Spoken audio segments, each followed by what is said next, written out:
just as get involved. Get involved. You gotta do some, like a summer internship, just so that you can add that to your resume, your curriculum vitae. But even if you're just in a laboratory cleaning glassware, you're still in a lab. You're going to interact with graduate students. You're going to interact with professors and everything. You're going to get an idea of what you like or what you don't like. Joe, you did a summer internship that you found out that wasn't for me, and this is when you're in college, especially the first couple of years, So you're you trying did. to figure out, what you like to do. And when I was in college, I started, like I said, I changed major 3 times. The reason why I changed my major is because I did a summer internship working in a hospital doing a nuclear medicine program. And I realized right away that I didn't really like working in a hospital. I didn't like working with people who had cancer. It was a really sad environment. And so I knew right away to kind of get out of that and change careers.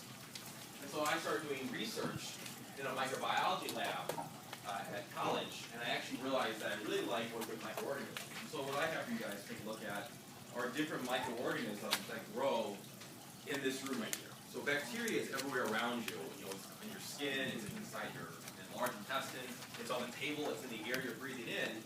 And if you open these, what are called agar plates, you can grow bacteria overnight.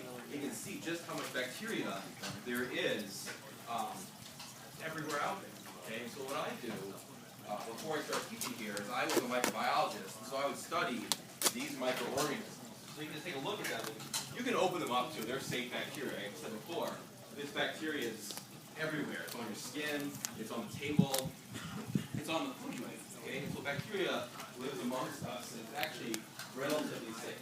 Yeah, there are some microorganisms called pathogens that can make you sick, but the vast majority of bacteria out there. So you open it up, you can smell it, it's perfectly fine. It won't smell very good, but it's perfectly fine. But yeah, so get involved when you're in college. Yay! If you do research and get involved in internships, that is the gateway to going to graduate school or getting a job after that. So definitely our best piece of advice is to get involved when you are in college. That will help you out quite a bit. it leads to a lot of different connections, leads to letters of recommendation, leads to different connections. I mean, the professor can actually really help you out as far as furthering your graduate career, finding an internship, even stuff where you get paid and so forth over the summer. We've got a lot of students here in our STEM programs. They are filling out summer applications. Most of them are about 8 weeks. It's a $4,000 stipend. It's $500 a week. And so not only are you getting paid, you got room and board, but you're also finding out what you like to do or what you don't like to do. Even if the summer internship doesn't necessarily go ideally. I did one down at Oak Ridge National Labs down in Tennessee. I was doing nonlinear optics on xenon gas and everything. So we were trying to get one photon to piggyback on another photon and excite xenon gas, and I'm like, no. Alright, so I didn't end up going into nonlinear optics. Is what happened there. I was like, I just need to find something else that I'm interested in doing. So a lot of opportunities there. A couple of others that I put down, study groups and communication. I can tell you for a fact that I probably would have played ping pong and shot pool during my entire undergraduate career if it wouldn't have been for like my study groups. So study groups that are like, oh, we're showing up at the library at 6 o'clock and we're going to work on our chemistry, we're going to work on our physics, we're going to work on French, whatever it happened to be. You still got to get a degree. There's still general education requirements. And those study groups really helped me out because that way, there was a time and a place that I needed to study. If I got stuck on something, other people were there to help me out. If they got stuck on something, I usually helped them out. I had a really good study partner. He was really good at statistics, and I was really good at chemistry. So we just studied for both areas together, helped each other out. I don't think I would have gotten my undergraduate degree if it wouldn't have been for the other people that I was studying. Yeah, to piggyback on Jason's saying too. It doesn't matter where you end up going to school. If you go here, you go to Iowa State, University of Iowa, even if you go, say, to Harvard, it doesn't matter where you go, it's what you can get out of it. So if you go to a college and you're very active in your learning process, it'll pay off some huge dividends for you when you're done. So, one of those ways is to do research, form study groups, and just work with other students in your process of learning. And you'll get a lot out of that. We got time for the, you want to do the carbon dioxide one? We'll do yours a little more exciting. All right, I also got thermite written on the board. Does anybody know another name for? I got Fe2O3, but that name of that is actually iron 3 oxide. Once you get to the naming of that, anybody know another name for a iron oxide compound? Rust. It's rust. Okay, so rust and aluminum. Thermite reaction is a general name for a high temperature reaction. Okay, it's kind of like asking for a Kleenex and somebody hands you a Puffs. It's like, oh no, I wanted a Kleenex. It's that type of thing. Thermite is really just, it's a high temperature reaction. A lot of times it specifically refers to the iron 3 oxide and aluminum reaction. If you do that in powdered form, once it is started, it will not stop until all the fuel is consumed. You cannot stop it. You generate enough heat in order to create liquid iron. They use this reaction to weld railroad ties together. But I got a different demonstration.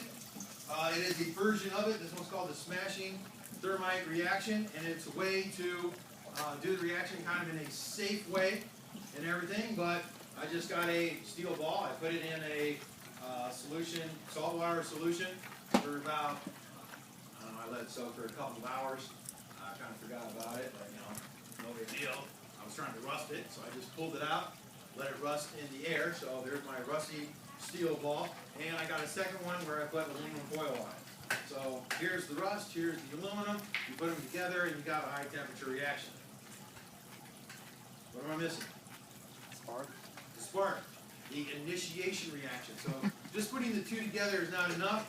So we got to initiate the reaction. We're going to initiate it using friction. We're just going to slide them past one another. Hopefully that's not enough friction. It will initiate the reaction. But then they're only in contact for a very short period of time, and then they're apart. So that's what makes this reaction a little on the safer side. But you are going to hear, hopefully, a fairly large crack. If we can get a spot of aluminum that's thick enough, that usually does a little better job. So if you're really, really sensitive to loud noises, you might want to cup your ears and everything. Sometimes it doesn't work quite the best. But where that's coming from is you generate enough heat that the air expands. So the air expands violently, and you end up with your shockwave. All right, everybody's ready for this, right? Oh!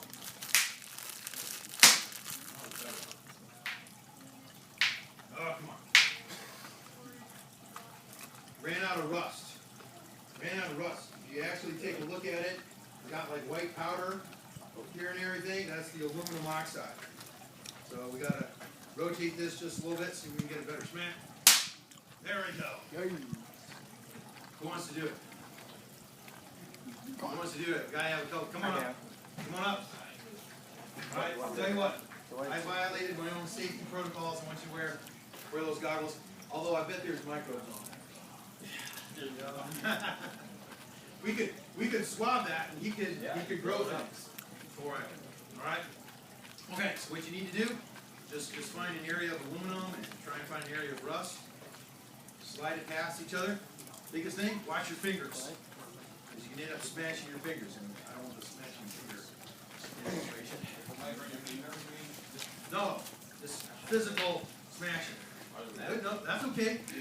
I hold one steady. It's not always easy to do demonstrations. There's techniques to it. Hold one steady, bring the other one back, and then slam it into it. Yeah, you gotta do it harder. Tell you what, you got a lot of aluminum oxide here. Rotate that. There you go. Aim for that. Aim for that. Almost. You're getting there. Rotate that. Aim for that right there. Take some technique. How long have you been doing this? I've done this for years.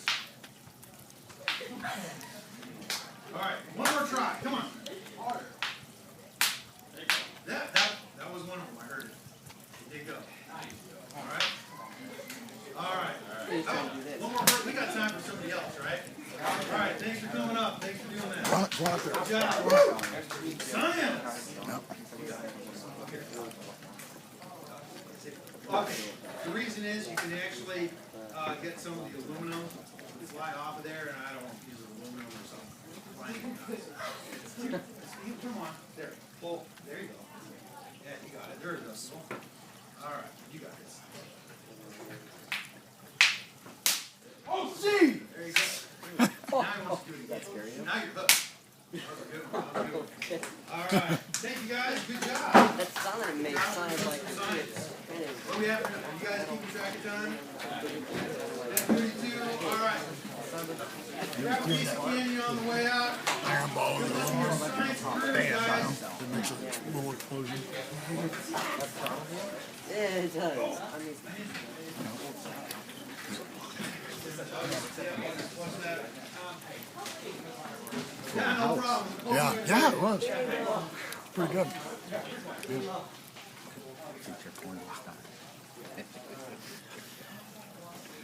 Mike, Mike, here, Mike. The stick was